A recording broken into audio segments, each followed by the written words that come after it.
శ్రీరామ జయ రామ జయ జయ రామ. ఇది మంత్రమా లేక శ్లోకమా? శ్రీరామ పట్టాభిషేకం తర్వాత రాముడు సభలో కొలువుదీరి ఉన్నాడు. వశిష్ఠుడు, విశ్వామిత్రుడు మొదలైన వాళ్ళంతా కూడా ఆ సభలోనే ఉన్నారు. నారదులు, వానర వీరులు వాళ్ళు కూడా అందరూ అక్కడే ఉన్నారు. అప్పుడు వారికి ఒక ధర్మ సందేహం వచ్చింది.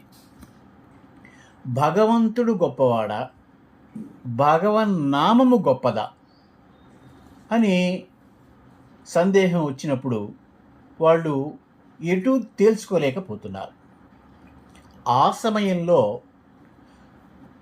నారదుల వారు హనుమంతుని దగ్గరకు వచ్చి, ఇంతమంది ఋషులు కనపడడం ఒకేసారి అరుదు, వాళ్ళకి నమస్కరించి ఆశీర్వచనం తీసుకో అని అన్నాడు. వెంటనే హనుమ ఎంతో ఆనందపడిపోయినాడు. ఒక్కొక్క ఋషి దగ్గరికి వెళ్ళాడు, నమస్కరించాడు. ఆ హడావుడిలో విశ్వామిత్రునికి నమస్కారం చేయడం మర్చిపోయినాడు, వచ్చి కూర్చున్నాడు. విశ్వామిత్రునికి అప్పుడు కోపం తారాస్థాయికి వెళ్ళింది. రాముని వైపు తిరిగి, హనుమంతుడు ఇంతమంది ఋషుల సమక్షంలో నన్ను అవమానించాడు, రేపు సూర్యాస్తమయము లోపు అతని తలను తొలగించు అని ఆజ్ఞాపించేటప్పటికీ రామునికి మతిపోయి, ఆయన గురువు, ఇతనేమో ప్రియభక్తుడు శ్రీరాముడు, అయినా కూడా గురువు మాట అనేది వేదం కాబట్టి అలాగే అన్నాడు రాముల వారు. హనుమ చాలా బాధపడిపోయినాడు.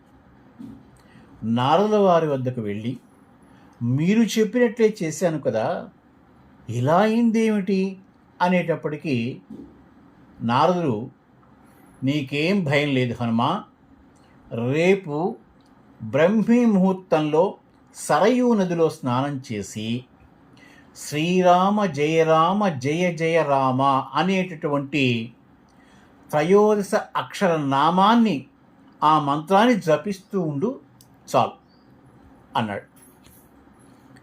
హనుమ అదే విధంగా జపం చేస్తున్నాడు. రాముడు వచ్చాడు. అన్ని బాణాలు ప్రయోగించినా కూడా హనుమకు ఏమీ అవడంలే. ఇక అప్పుడు తప్పక బ్రహ్మాస్త్రాన్ని తీశాడు రాముల వారు. అప్పుడు నారదుల వారు విశ్వామిత్రుల వద్దకు వెళ్ళి, రాముడు అలసిపోతున్నాడు, బ్రహ్మాస్త్ర ప్రయోగం అనేది మంచిది కాదు, మీరు హనుమను క్షమించి ఈ విపత్తు నుంచి తప్పించండి అనేటప్పటికీ విశ్వామిత్రుడు అలాగే అన్నాడు. హనుమంతుడు విశ్వామిత్రుని పాదాలకు, రాముని పాదాలకు నమస్కరించి ఆశీర్వచనాలు తీసుకున్నాడు. అప్పుడు నారదుల వారు, రామనామం రాముడి కన్నా గొప్పది అని ఇప్పుడు అందరికీ అర్థమైపోయింది కదా అన్నాడు. రామనామం తారకనామం, తరించడానికి రామ జపమే మార్గం. శ్రీరామ జయ రామ జయ జయ రామ అని జపించండి. శ్రీరాముడు, సీతమ్మ, హనుమ అందరూ కూడా సంతోషించి అనుగ్రహిస్తారు. శ్రీరామార్పణమస్తు.